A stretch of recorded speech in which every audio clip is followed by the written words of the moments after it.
Please welcome to the stage Abby Danzig, Senior Programming Director for Bloomberg Green and Sustainability Events.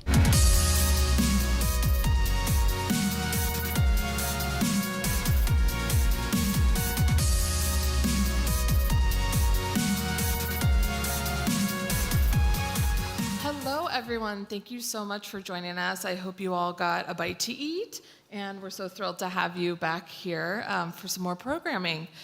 So welcome to our special session, Unlocking the Power of a Data-Centric Climate Strategy. And we're going to be exploring today how business leaders are using technology to transform their company's sustainability efforts. Before we begin, I would like to acknowledge our presenting sponsor, SAP. And now I will hand it over to my colleague, Patricia Torres, and our fantastic panel of sustainability experts from some leading companies, AB InBev, Schneider Electric, and of course, SAP. Enjoy. Please welcome to the stage Ezgi Barcenas, Chief Sustainability Officer at Anheuser-Busch InBev, Michael Lotfy, Senior Vice President of Power Products at Schneider Electric, and Gunther Rothermel, Senior Vice President and Head of Sustainability Engineering at SAP, for a conversation with Bloomberg's Patricia Torres.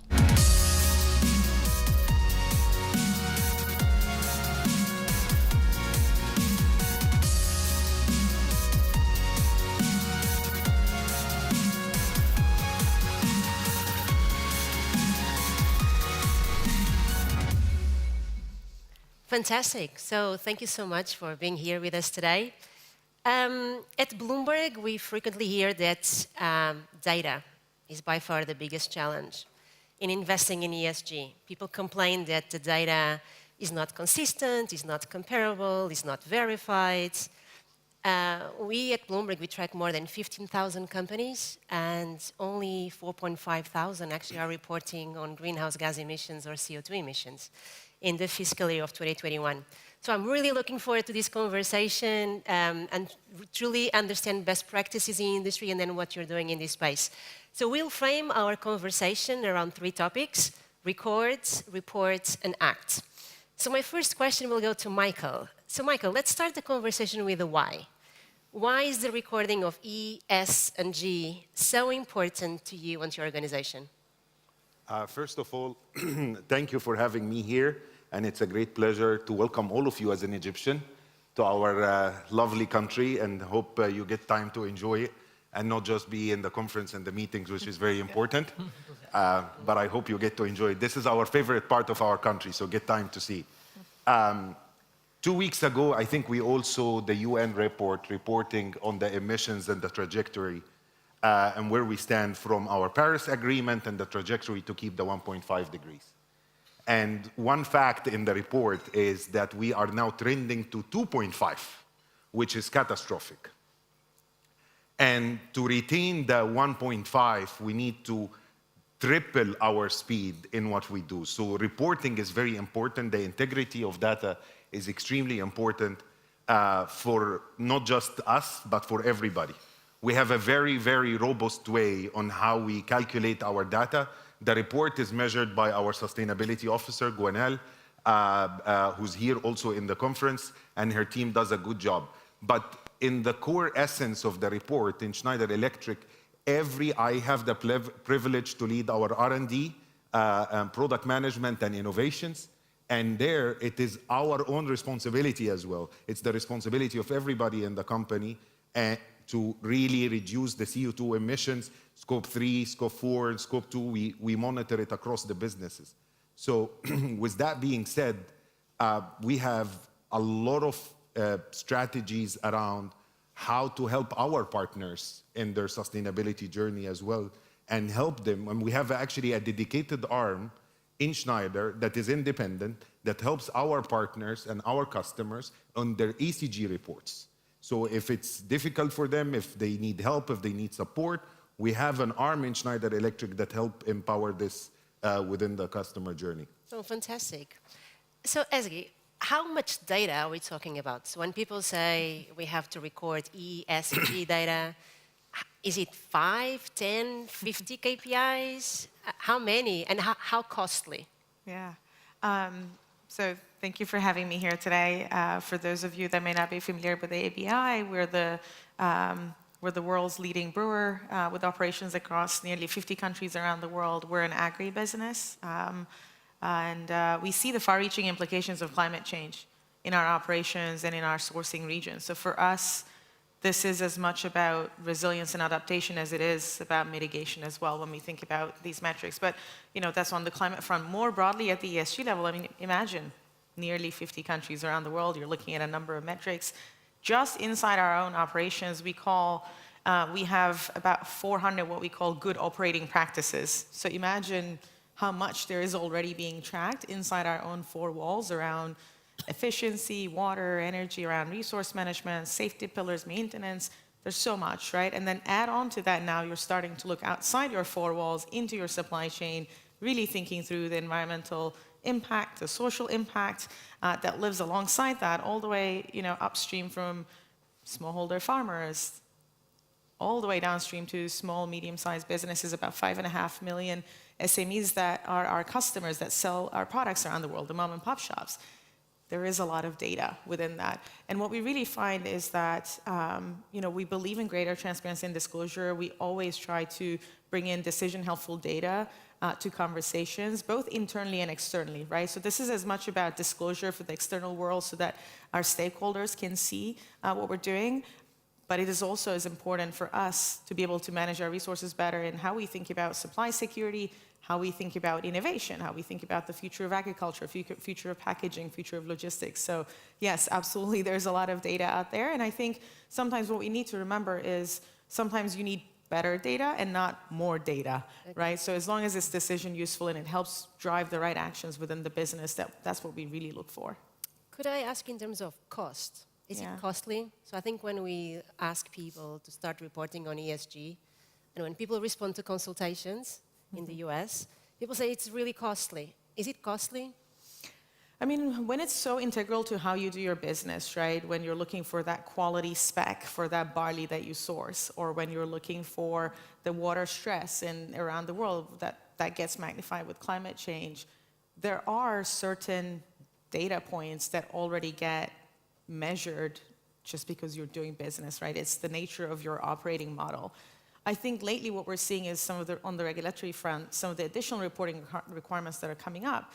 Of course, they're going to require additional resources on the IT systems, the tracking, the processes that we're going to put in place, maybe some more rigorous governance mechanisms as well around the world and certain metrics that we may need to add on top of our already long list. But I think beyond the cost, what we should also be thinking of is how do you then also go in lockstep with your CFO, with your control team as well, right? Because increasingly what we're seeing is the ESG reporting and financial reporting are actually coming closer together, right? So do you ever think of cost when you think of financial reporting? No. So why should you think of cost when you think of ESG reporting? Because increasingly this is about how do you create a sustainable business? How do you future-proof your company? Yeah. Fantastic. So I'm just going to touch on IT, processes, spreadsheet, data, value chain, 50 organizations, 50 subsidiaries. Gunther, SAP, is this space a top priority for you and for your business? Yeah, that answer is clearly absolutely yes. I mean, when you look at the vast majority of transactions around the globe touch an SAP system, and from everything we've seen and heard here also at COP27, of course, it's very important we start to embed, climate action, but also sustainability in a broader sense, way deeper into the business processes that run across, these systems. And that's, of course, the mission that we've given ourselves at SAP, that we help and support by embedding sustainability, action around carbon, for example, into all major business processes. We already heard, finance is a very important area, but equally into procurement, into supply chain, into transportation, so that we are not having climate action and sustainability just as a side activity. We are having it as part of your core business and what you do. And that's why we made this a very important part of our strategy, and we are implementing this with a set of new products as well, but also carrying this into the areas that we know well. So for us, that's what we see we can contribute. Fantastic. I heard value chain. Let's talk about scope 3. So scope 3, ISSB and IFRAG are going to mandate scope 3 disclosure. I know that both of your organizations are already disclosing scope 3 data. I think they're also asking to go beyond just an overall number to actually segment that scope 3 data into different items. Is it easy? Suppliers, clients, value chain, how scope 3, can you tell us more?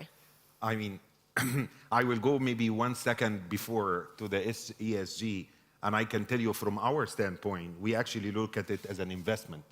So it is part of our investment in new innovations because we truly believe that, and we have it and we practice what we preach, and I will allude to this in a second, any new innovation that comes out of Schneider Electric is a sustainable offer. We have a sustainability, it's more sustainable than the one before and the one before and the one before.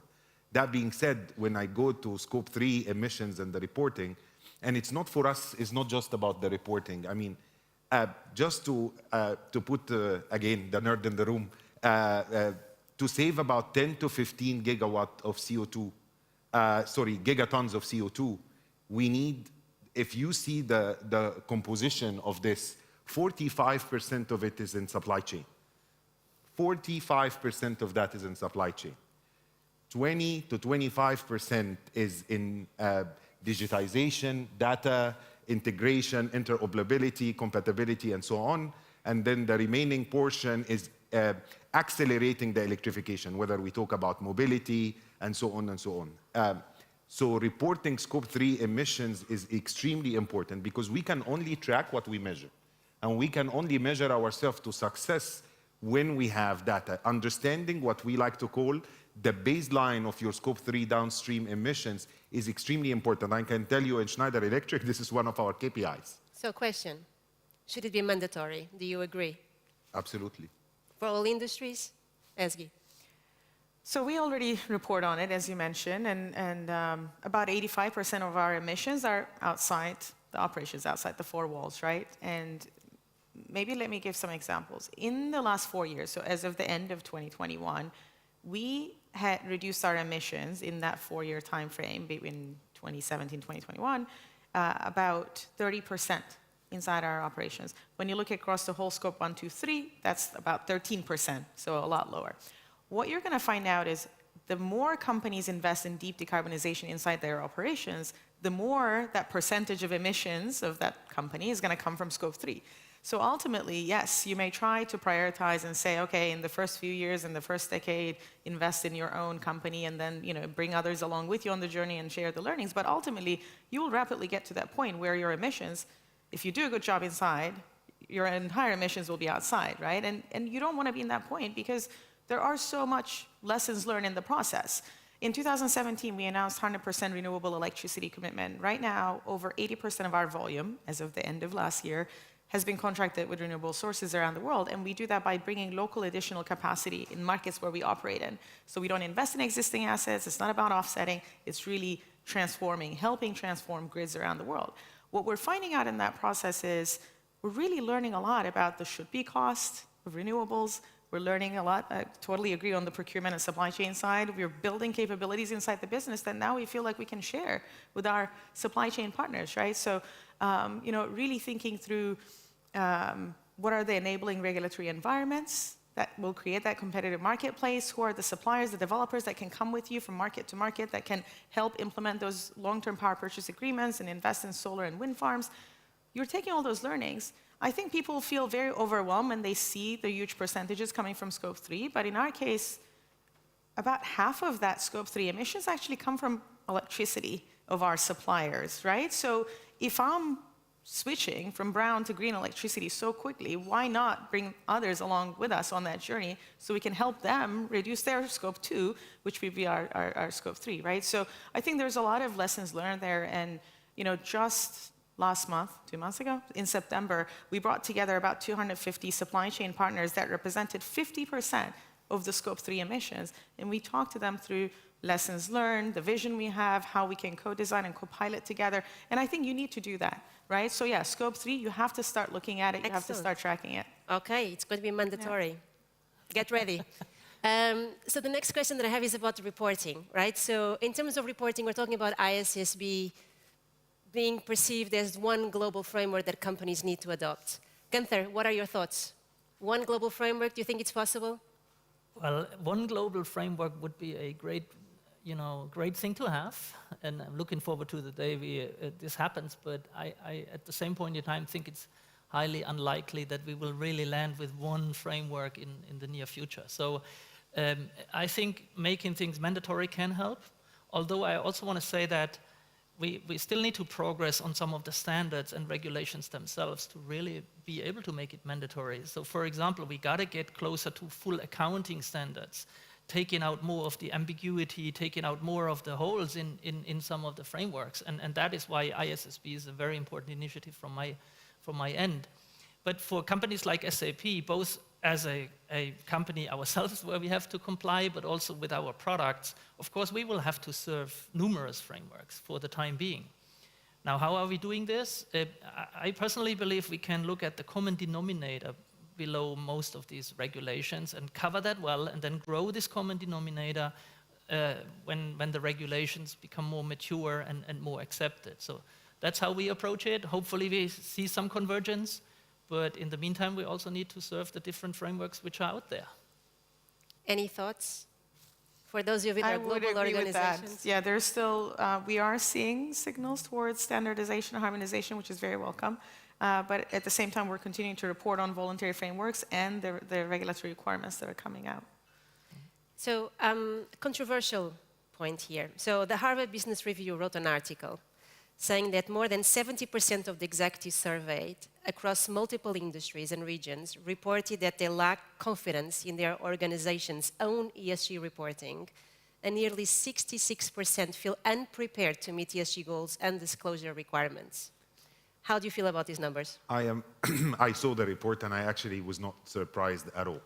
I can tell you a few weeks ago, we hosted our own innovation summit in North America, and we had 1,500 customers, hundreds of our suppliers, and the consensus was, please help us. And that's why, as I alluded to earlier, we have our own arm that helps the customers do their ESG reporting. The most important part, to your point earlier, is that we really, how do we get our suppliers with us in the journey? Mm-hmm. So think about it that we can do all what we can do. A lot of the emissions also comes out of our own circle. So what we've launched a project, we called it the Zero Carbon Project, where we identify 1,000 of our suppliers, and we're helping them to be more sustainable. In some cases, investing in them to become more sustainable, to reduce their emissions, their own facility and the material that you use. We have a portfolio, we have a social responsibility, and that's how we like to think about it in Schneider. That we have the know-how, the technology, and the power to really deploy and spread our knowledge. So we try to do this across the board. So I'm not surprised about the study. Hopefully it will get less and less by day because it is a movement, right? And it's a must-have movement. And we can only succeed as we are as strong and as successful as our smallest supplier and the smallest player in the value chain, with all due respect. And if we're not all at the same level of knowledge and speed and help one another and have a just transition as well, it will be very challenging. So Ezgi, do you trust your data? I would say no 1 month is alike in sustainability, right? We live in a rapidly evolving landscape with rapidly changing needs of our consumers, our stakeholders, the local communities we live with, the investors, right? So this is quickly evolving, and you need to be able to match the pace of your capabilities and the support you get from external partners like auditors or legal firms, etc. You need to be able to match that pace to the pace of change. So I think this is what companies are now going through now. But again, it's a welcome change because for a global business, what you see is happening in the EU and in the US, that's going to prepare you for what's to come in markets across Latin America, Asia, etc. So. Do you see any change in the KPIs that your investors are asking you about?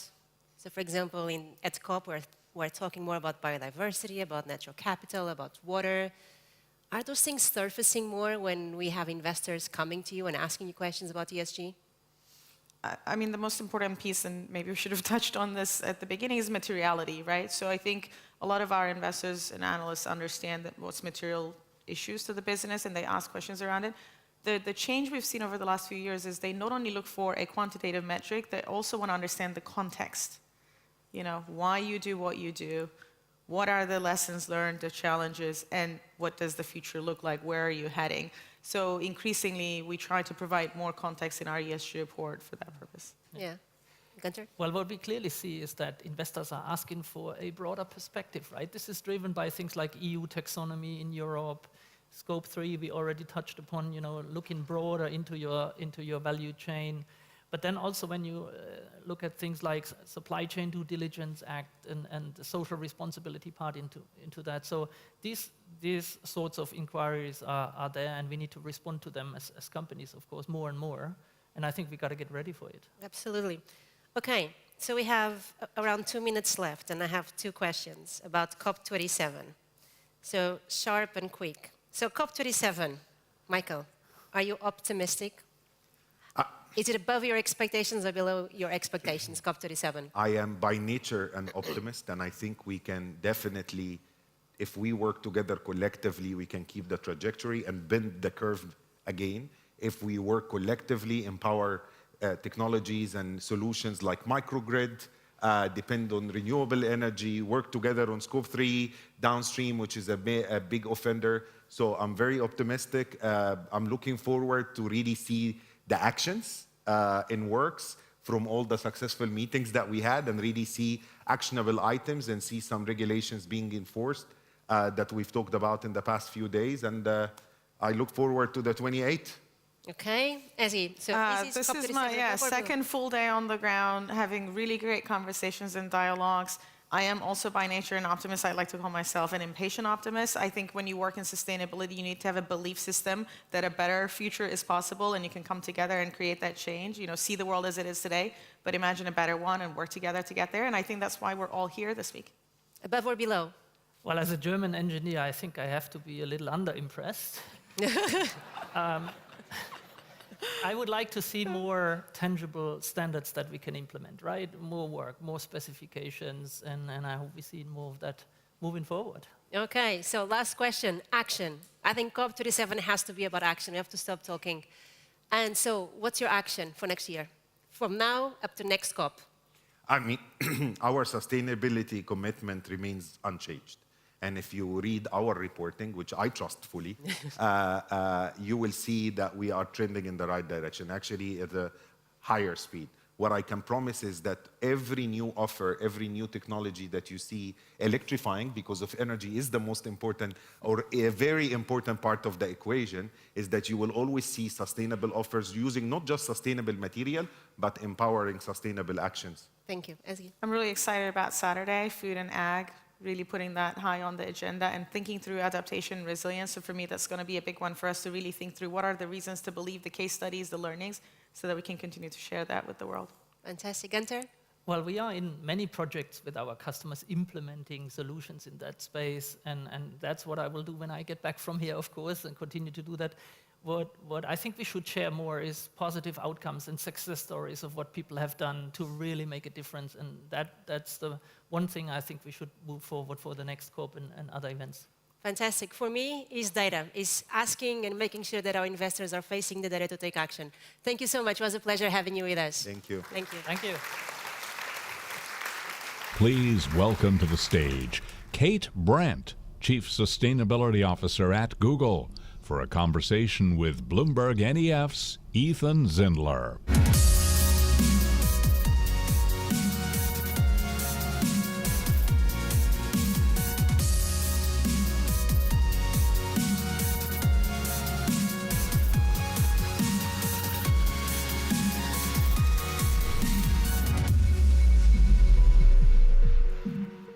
Hi, everybody, and good to see you all today here, and whoever's dialed in as well.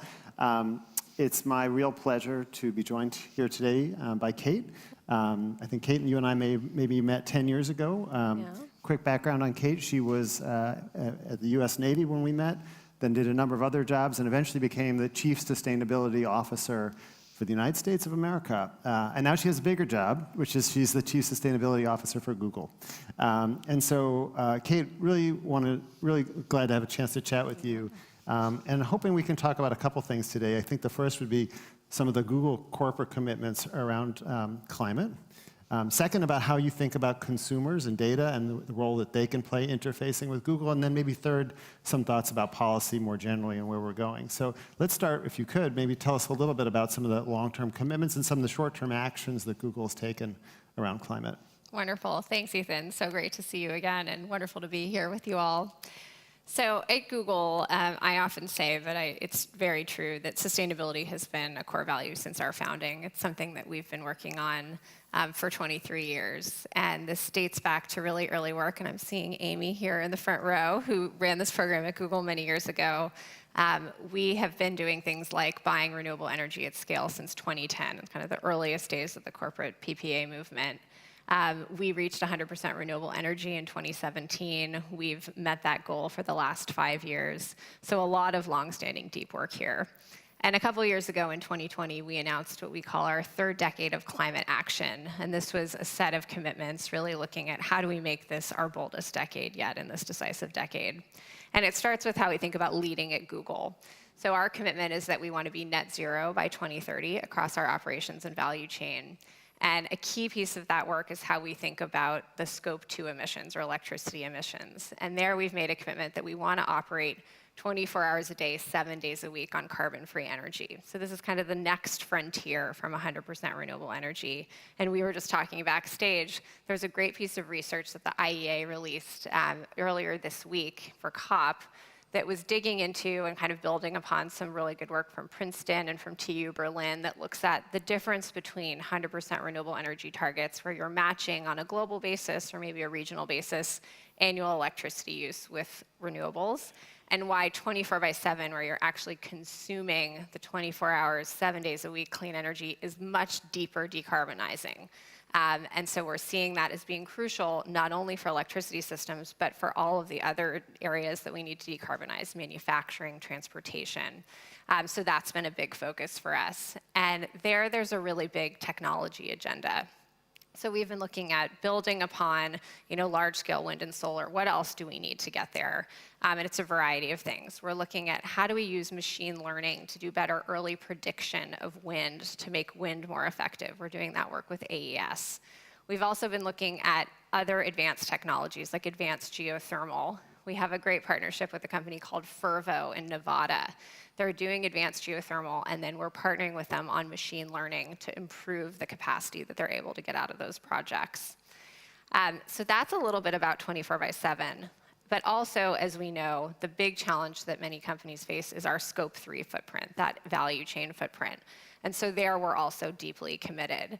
And yesterday, I had the chance to be at an event in the Blue Zone with Secretary Pyatt, who is at the State Department. And last year, State launched this initiative called the Clean Energy Demand Initiative to look at how do we get more renewable energy on the ground in developing markets, especially in APAC, where we don't have the same access to clean energy that we do in Europe and the US. And then yesterday, we announced that the Clean Energy Buyers Alliance, which is a group of companies that have come together to drive access to clean energy, is now going to serve as the secretariat for that body to really supercharge their work. So for the value chain, we're very focused on clean energy deployment, but also looking at other solutions like the circular economy. We've also done a lot of work on designing out waste, keeping products and materials in use. That also has a really important benefit from a supply chain perspective. So that's a little bit of the work that we've been doing on the Google side. You've been busy. That's the short story. But I see a number of people in the audience who I know are real energy pros. But to maybe break it down for those who aren't and those who are online, when a lot of consumers think of Google, you just go to find the answer to some questions. But where do your emissions actually come from? Like what's the problem you're trying to solve? Yeah, and I think this is something, it's so interesting to think through that lens because different companies have different business models. And you're right, it's not always obvious. So for us, a lot of it comes back to how we use electricity, which is why we've been focused on clean energy for so long. So that's electricity for our data centers, electricity for our offices. And then when we look at that value chain footprint I was just talking about, that's going to be largely kind of the upstream footprint of hardware, of servers, or of consumer electronics. and then the use phase of those devices as well. So those are some of the bigger chunks in it, but as we all know, carbon footprints have a lot of different components. I would assume it's the servers that really are the biggest users of energy. Is that right? Yeah, in terms of our direct operations, yeah. Got it. And is there any way to think about having them be used more efficiently, or maybe maybe you could get my kids to take less selfies or whatever it is that we're like, so you use less, so you can reduce demand? We have been focused on that since the beginning. So Google has been designing our own servers and our infrastructure, and with every iteration, the focus has been efficiency. So we're now getting about 5 times more use out of our servers for the same amount of electricity as compared to 5 years ago. And we've been constantly working to drive that deeper efficiency. And also we're looking at how do we move the work that's happening on the servers. Some things have to happen immediately, but a lot of things you could delay for an hour or several hours.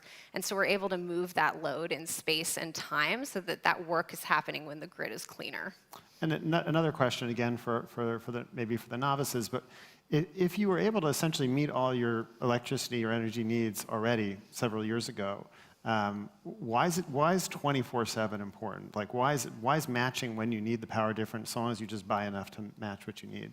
So that comes back to the IEA study that I was just referencing, that 100% matching on a global basis where you say, I consume X kilowatt hours and I'm buying X kilowatt hours somewhere in the world, that's good. That's leading to grid decarbonization.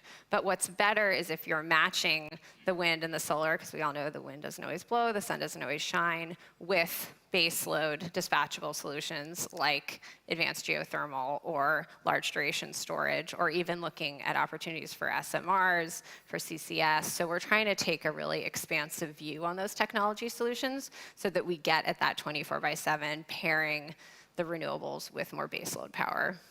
And again, SMRs are small modular nuclear reactors, and CCS is carbon capture and storage. Sorry, Kate, No, thank you. Just in case. Too many acronyms.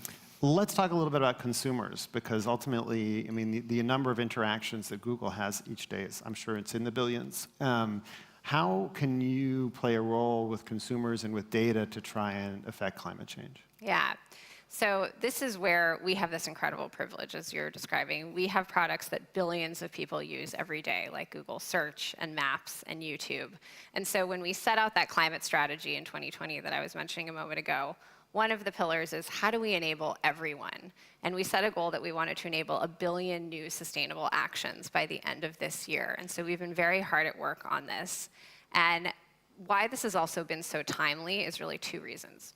One is happily at Google, we have a lot of data that we can reference, and we have Google Trends. And what we're seeing is this year, in 2022, searches for topics like electric vehicles, solar, heat pumps, are through the roof. People want this information. They want to understand how do they live more sustainably. And then at the same time, I know many of us probably cracked open the IPCC AR6 report at some point. There's a lot in there.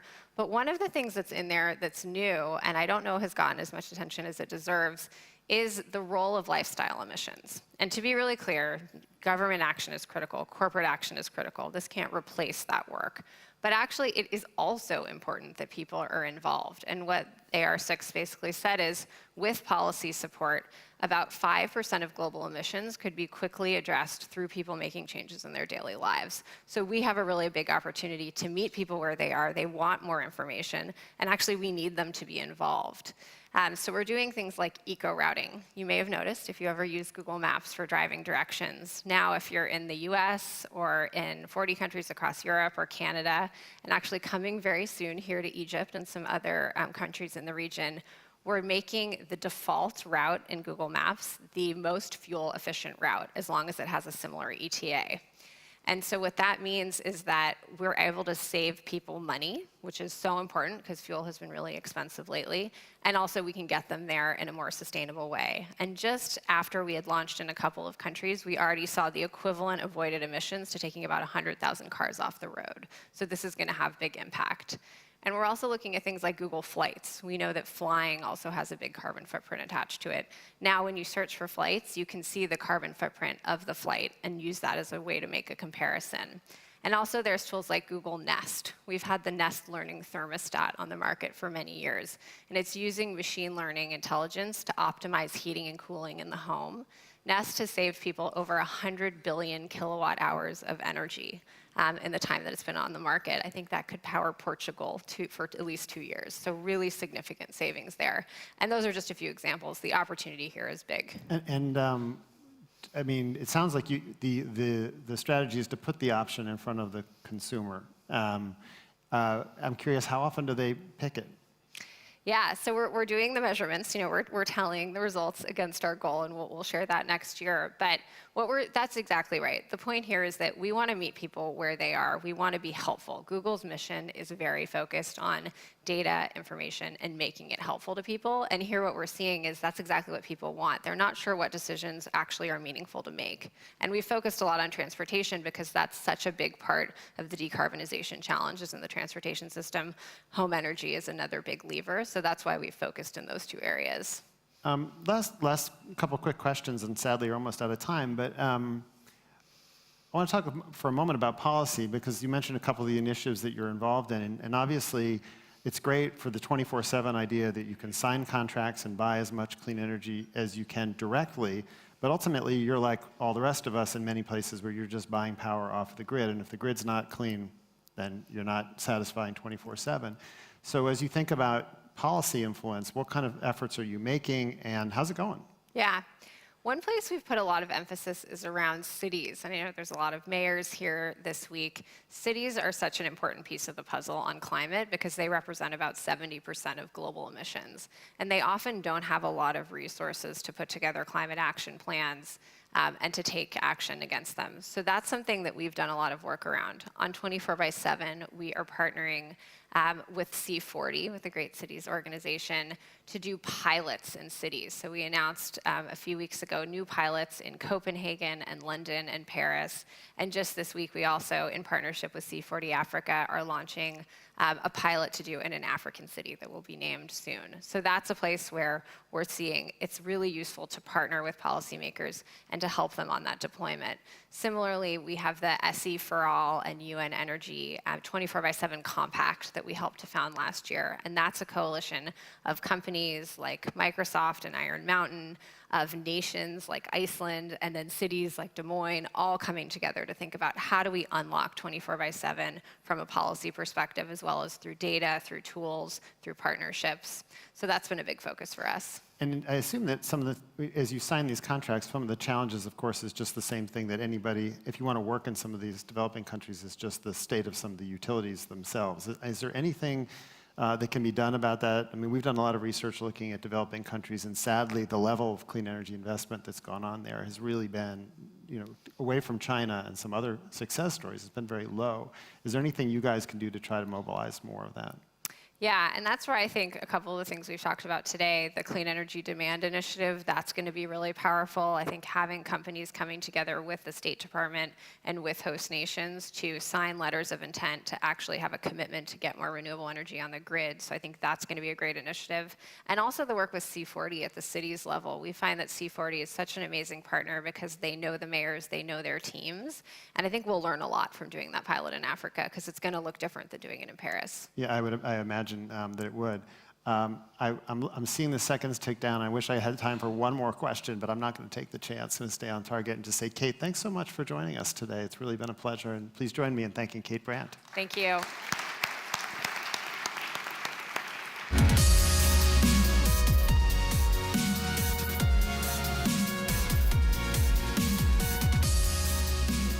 Thank you very much. I actually just noticed the sustainable route show up on my Google Maps last week, so it's really coming full circle for me here. Thanks to our earlier panelists for sharing their insights, and thanks to all of you for being such a great audience. I would like to take a moment to thank our presenting sponsor, SAP, for making this session possible. And our afternoon programming is starting back up just about 15 minutes here. We'll be back here at 2 p.m. We'll hope you join us for the rest of the day. We've got some really great conversations happening on the global youth climate movement, Africa's energy transition, and so much more. Thank you for being here, and enjoy the rest of the day.